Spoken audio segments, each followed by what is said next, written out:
नमो बुद्धाय, जय भीम. स्वागत आहे तुमचं मला नवीन ब्लॉगमध्ये. सकाळ सर्वांना शुभ सकाळ, धम्मा सकाळ, गुड मॉर्निंग. कशा आहात तुम्ही सर्वजण? आशा आहे की तुम्ही सर्वजण ठीक असाल, मजेत असाल, आपापल्या घरी स्वस्त आणि मस्त असाल.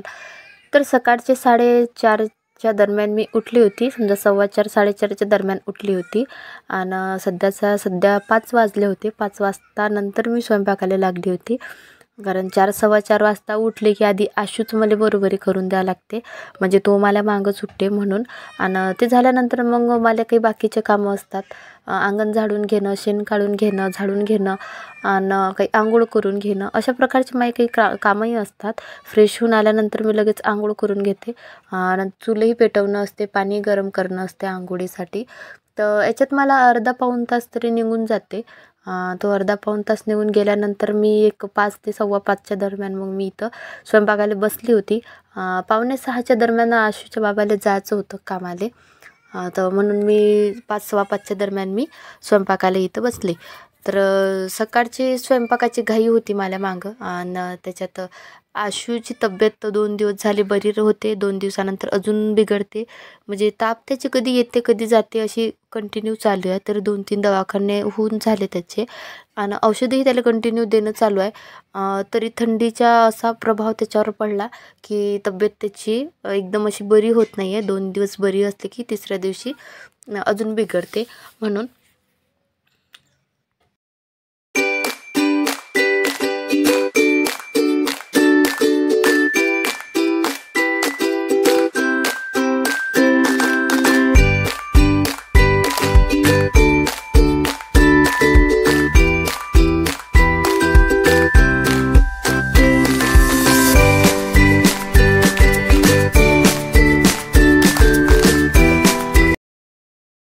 आता इथं मला चुलीवरच स्वयंपाक करत असतो मी. जसं की सगळ्याला माहीत आहे की मी गॅसची थोडीशी बचत करायचा प्रयत्न करत असतो.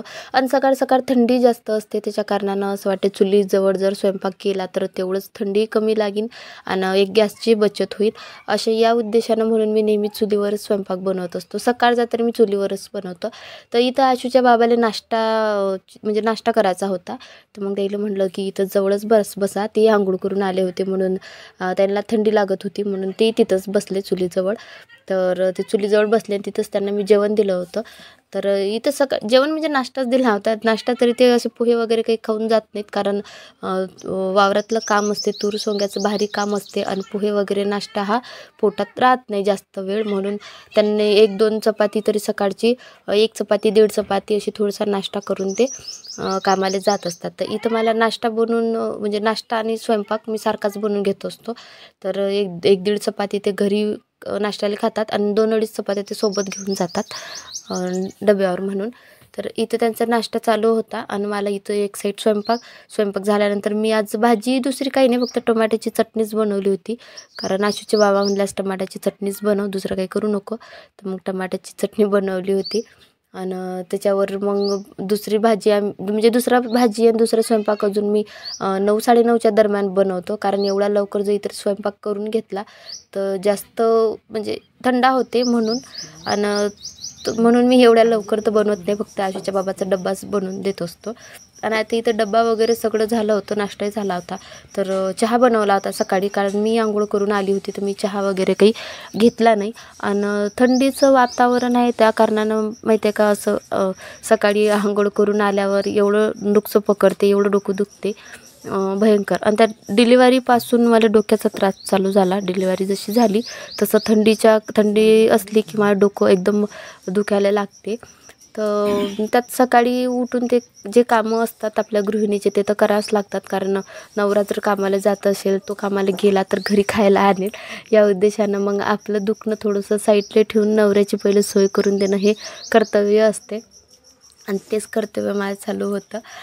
इथं आम्ही नाश्ता वगैरे त्यांचा नाश्ता झाला होता आणि मी चहा ब्रेड खात बसली होती की चहा ब्रेड खाल्ल्यानंतर मग बाकीचे कामं आवरून म्हणून.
बाबा उठून बाहेर गेले होते, ते बाहेर त्यांचं सामान काढायसाठी म्हणून गेले होते, कामाला जे सामान लागते ते.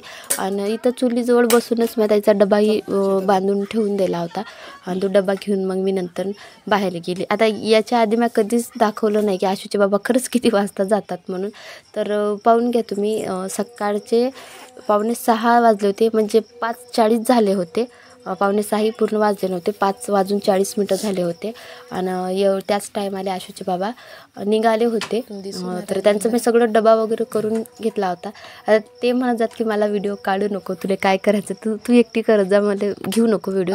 पण तरी त्याचा चोरून मी व्हिडिओ काढला आणि तो आज टाकला. कारण कसं, मला शेजारच्याच बाया अशा म्हणल्या होत्या की बा खरंच तुझा नवरा एवढ्या सकाळी जाते का म्हणून.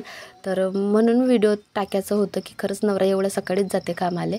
आणि त्याच्या आधी 1-1.5 तास आधी उठून मला कामं करणं आणि प्लस त्यांचा डब्बा करून त्यांची सोय करून त्याला पाठवणं असं असते.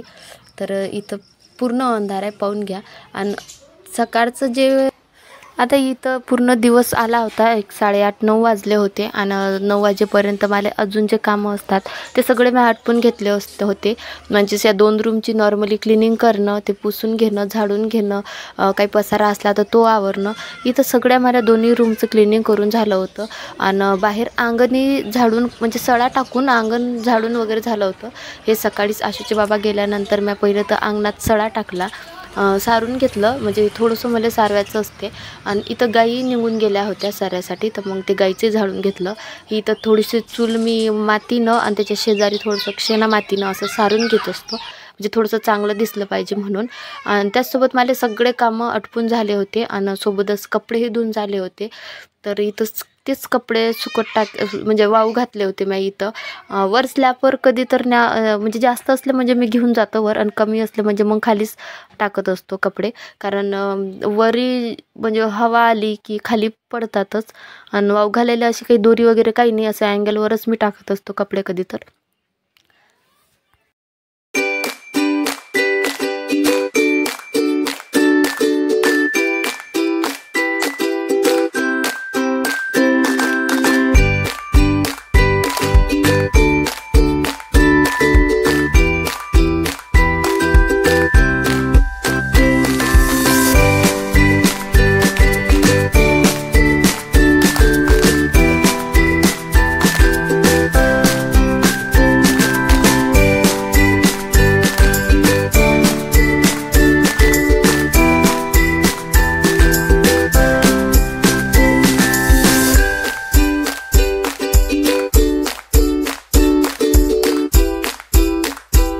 अर्धे कपडे धुवून झाले होते ना, अर्धे बाकी होते. तर मग ते अर्धे कपडे आधी वाळू घातले, नंतर अजून अर्धे कपडे धुतले आणि ते इथं वाळू घातले. आता तुम्ही लास्ट टाईमच्या व्हिडिओत जसं पाहिलं होतं की मी नदीवर 2-3 वेळा गेली होती, नदीवरचे व्हिडिओ तुमच्यासोबत मी शेअरही केले.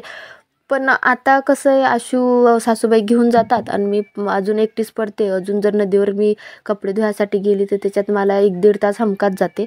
कारण गेल्याबरोबर मला तर नंबर लागत नाही तिथं कपडे धुवायसाठी. अधोघरी काही बाया येल असतात, कारण गोटे तिथं 2च आहेत, मोठे मोठे जे दगडात ज्याच्यावर कपडे धुतात ते 2च आहेत. आणि त्याच्यावर जाता जाऊन आपला नंबर लागणार नाही, मग तिथं बसण्यापेक्षा मग इथंच घरीच कपडे धुवून काढतो. तर मग आता ते तसंच चालू केलं, अजून घरी कपडे धुणं चालू केले. कधी तर जर टाईम भेटला, काही अजून काही कपडे जास्त असले किंवा गोधडी असली तर मग मी नदीवरच जाईन, तेव्हाचा अजून एक वेळा मी व्हिडिओ शेअर करीन तुमच्यासोबत. तर इथं माझे पूर्ण कपडे धुवून झाले होते, अंगणातच मी वाळायला टाकले होते, तर पाहून घ्या. आणि हे सगळे कपडे इथं दोरी बांधली आहे, तिथंच अंगणातच टाकले होते. आता दुपारचा टाईम होता. इथं आशूचे बाबा जसे जाताना सांगून गेले होते की काहीतरी गोड बनव, म्हणजे त्याच्यावर डब्यावर त्याला काहीतरी गोड पदार्थ पाहिजे. तर 2-3 वेळा मी बर्फी बनवली होती बेसनाची. तर यावेळेसही त्याईनं तसंच म्हटलं की बाबा थोडीशी बेसनाची बर्फी बनव. तर तेच प्रयत्न केले, थोडीशी बेसनाची बर्फी बनवायचा प्रयत्न केले दुपारी. ते बर्फी बनवून माझी झाली होती. कशी झाली ते आता खाल्ल्यानंतरच समजेन, अजून तर काही खाऊन पाहिली नाही. पण तुम्हाला कशी वाटली ते नक्की सांगा. व्हिडिओ आवडला असेल तर लाईक करा, शेअर करा, सबस्क्राईब करायला विसरू नका. बाय.